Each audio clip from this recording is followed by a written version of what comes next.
Salut à tous, c'est Glacis et chaque semaine je fais un top personnel des mangas qui sont publiés sur l'application Manga+. Dans cette vidéo, je vais classer les chapitres sortis le 3 janvier de celui que j'ai le plus apprécié à celui que j'ai le moins apprécié. Faire ce top me permet aussi de faire une petite review sur ces mangas. Je suis nouveau sur YouTube, alors n'hésitez pas à me dire ce que vous pensez et à me donner des conseils pour que je puisse m'améliorer.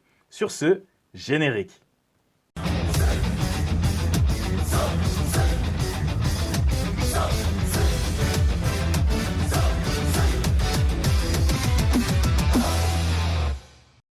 Avant de commencer, petit disclaimer pour mettre les choses au clair.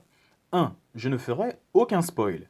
2. Ce top ne concerne que les mangas en cours de publication qui sont disponibles chaque semaine sur Manga+. 3.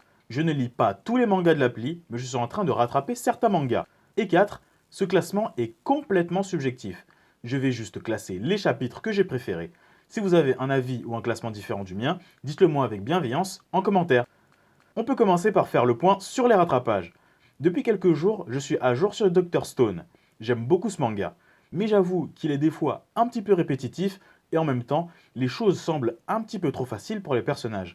Mais étonnamment, ces deux choses-là ne me déplaisent pas du tout. Dans d'autres mangas, ça m'aurait gavé, mais là non. J'apprécie toujours autant ma lecture de Dr Stone. On verra si lire un chapitre par semaine va changer l'amour que j'ai pour ce manga. Mais ça m'étonnerait parce qu'on est entré dans l'arc final et que le scénariste semble nous emmener dans l'inconnu. J'ai d'ores et déjà intégré le chapitre de cette semaine dans mon classement. Le prochain manga que j'ai à rattraper, c'est Blue Box. Je ne connais pas grand chose sur ce manga, à part qu'il mélange romance et sport. J'ai hâte de le découvrir. Le reste de la liste des rattrapages est composé de The Elusive Samurai, Sakamoto Days, Mashle et Undead Unluck. J'espère pouvoir les rattraper rapidement. On enchaîne avec les mangas hors classement. Je les considère hors classement parce que ce sont des mangas qui viennent juste de commencer, qui établissent encore les bases de leur univers. Je pense les inclure à mon classement entre le 5e et le 10e chapitre si les bases sont assez établies. Pour l'instant, il y a 3 mangas qui sont hors classement. Le premier, c'est Ayashimon. Le chapitre de cette semaine était plutôt sympa. On sent que les choses sérieuses commencent et j'ai hâte de voir ce que l'auteur nous prépare. Ce premier vrai antagoniste est plutôt cool. Il est sadique, intelligent et sait voir à travers les gens. Je suis plutôt curieux de savoir comment le héros va se débrouiller face à lui. Comme j'ai l'impression qu'on est au début d'un premier arc, je vais intégrer Ayashimon à mon top à partir de la semaine prochaine. Le deuxième manga, c'est Doron Dororon. J'apprécie toujours autant les personnages, mais ce chapitre était vraiment trop classique. Il ne sort pas assez des sentiers battus. J'aurais préféré que l'intrigue avance et que le premier arc commence plutôt que de continuer les petites histoires. J'ai peur que si le manga avance trop lentement, il ne va pas arriver à toucher son public et il pourra se faire annuler assez vite. C'est d'ailleurs ce qu'il s'est passé avec le manga Our Blood Oath l'année dernière. Après, je m'inquiète sûrement un peu trop et un peu trop tôt à propos de Doron Dororon. En soi, sa situation n'est pas inquiétante du tout. Le troisième et dernier manga hors classement, c'est Protect Me Shugomaru. Je n'ai toujours pas fini de lire les 5 premiers chapitres. Du coup, je n'ai rien à dire de plus sur ce manga que je n'ai pas déjà dit la semaine dernière. On peut enfin passer au classement de la semaine. En 8e position, il y a P6. Ce chapitre, comme celui d'avant, introduit un nouvel arc et un nouveau personnage. Je ne sais pas trop où nous emmène cet arc, en tout cas, pour l'instant, j'aime bien ce nouveau personnage. Je suis curieux d'en apprendre plus sur elle. En 7e position, il y a Black Clover. J'ai récupéré une once d'intérêt pour le méchant, mais ce n'est pas assez. Son chara-design est plutôt stylé, mais on nous montre seulement qu'il est puissant. Pour qu'un méchant soit intéressant, il faut qu'on nous montre d'autres traits de caractère. La fin du chapitre est sympa et ça annonce peut-être du mieux pour le prochain chapitre. En 6e position, il y a Mien Roboko. Les blagues de cette semaine étaient un peu marrantes. Ça passe. Et la fin du chapitre était plutôt touchante et mignonne. Le chapitre faisait 20 pages, mais cette fois, je n'ai pas eu cette impression que l'auteur se forçait à étirer les blagues, parce qu'il a divisé le chapitre en 3 parties. Je trouve que c'est une bonne idée de faire ça, c'est plutôt agréable à lire.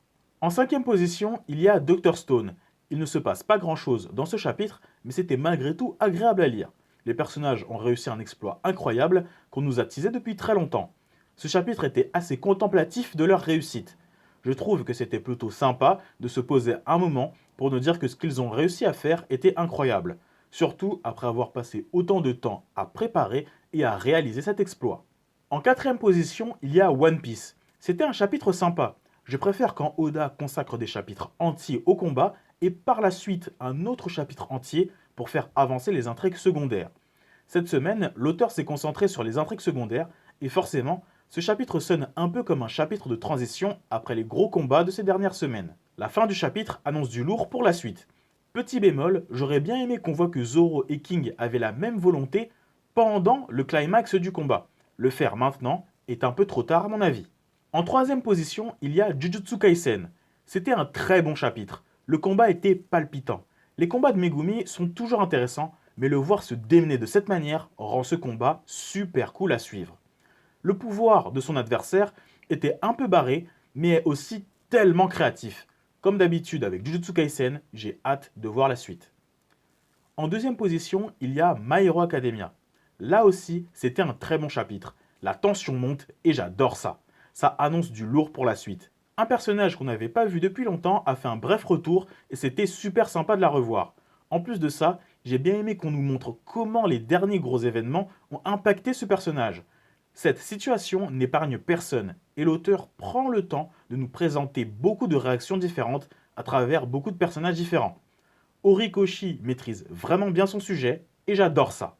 En première position, il y a Dan Dadan.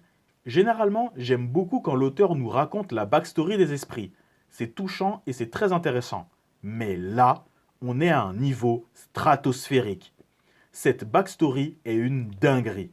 Cet esprit a une tête chelou, mais ce qu'on lui a fait est 1000 fois plus chelou que son visage. Cet arc était cool, mais maintenant je suis complètement impliqué émotionnellement. Je veux que les gentils explosent la gueule des méchants et de tous leurs alliés, sans aucune exception. Dan Dadan, c'est énorme et je suis très content de ce premier top 1 pour ce manga exceptionnel.